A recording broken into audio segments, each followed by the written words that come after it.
Hello everyone, Chef Eric here and welcome back to the YouTube channel for yet another amazing recipe. And today I'm going to share with you guys what I've learned and how you can better make your samosas from a 15-year-old. So let's get started. So step 1 is going to be to make like the samosa pockets. Here the recipe I'm using today is by Phil's Kitchen.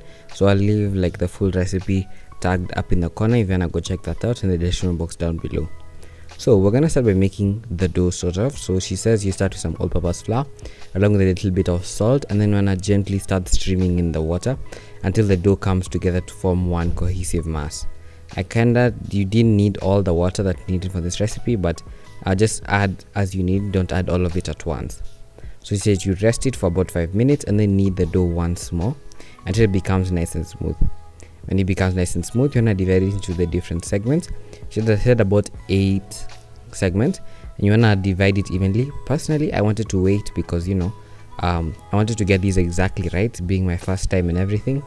So I didn't want to have the risk of one being bigger than the other and then having unproportionate looking samosa pockets. So to ensure that, or to increase the chances of me getting this right, I decided to weigh them out. So once I formed them into balls, about 72-gram balls each, I covered them and allowed them to sit for about another 5 minutes. Then we get started on rolling. So here I decided to go to like 3 for each layer, and I decided to roll them out a little bit thinner than usual because maybe I thought I would have a better chance of layering them in a way. So I rolled all 3 out until they were a little bit bigger than usual and just laid them out a little bit next to each other. Now once I had them all rolled out, I decided to stack them on top of each other so that not without any adhesive, just to stack them and see how exactly they're gonna line up so that they're nice and evenly layered on top of each other. And then in between I added some vegetable oil and some all-purpose flour so that they loosen later on. So once I had them nice and layered up, I rounded off the edges so that it's nice and even, and then I got started on rolling them out. So the reason why I sped up this clip so that I can show you exactly how much those nitty-gritty things that I did to ensure like things went a little bit better than I wanted them to do. So once I had it nice and rolled out into a big like sheet, I got it into a large pan over some low heat and cooked it for about 5-ish minutes, flipping it periodically so it didn't get that really hard cooked texture on one or either side. And I cooked it until there was a bubble in the center, and that bubble I think was really useful in enabling me to sort of separate the layers. So if you're gonna make samosas, I think a tip would be to make sure to cook it until there's a bubble in the center. So once I had them nice and separated, I decided to trim off the edges so that I have nice and even circles. I used like a really big plate, but since there were different sizes, only 2 of them could use this thing, and then the rest I had to use a smaller plate. I cut them into quarters and my samosa pockets were done.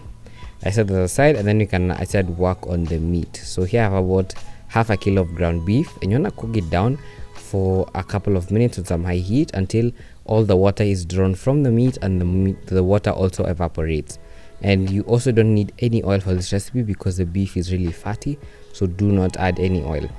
So we want to start adding in our veggies once all that water has evaporated. So here I'm doing some onion, some hoho, garlic, and dania stems. Dania stems provide really nice flavor in your food.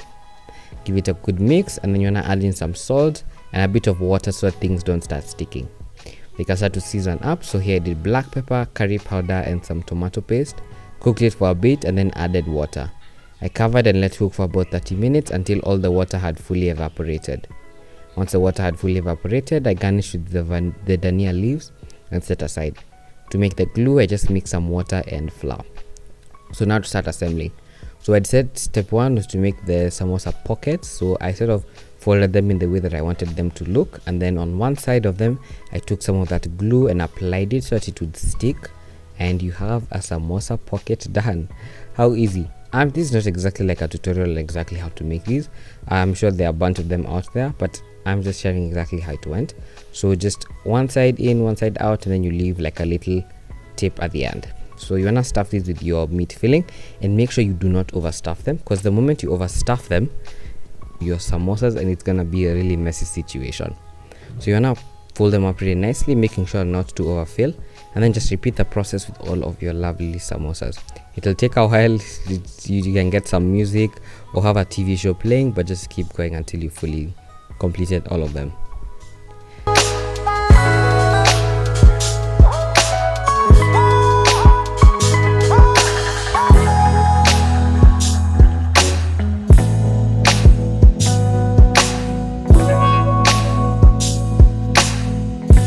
then once they're done, personally I wasn't cooking these on the same day, so I just place them into like a large container with some all-purpose flour and froze them until I was ready to cook them.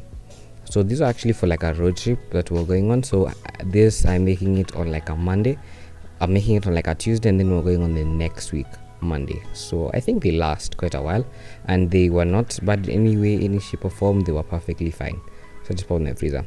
Then when you're ready, you can just deep fry them and you're done. They're super easy to make, they're delicious, and I hope you give this recipe a try. And if this video helped, make sure you comment, like, share, and come back next Monday for yet another amazing recipe.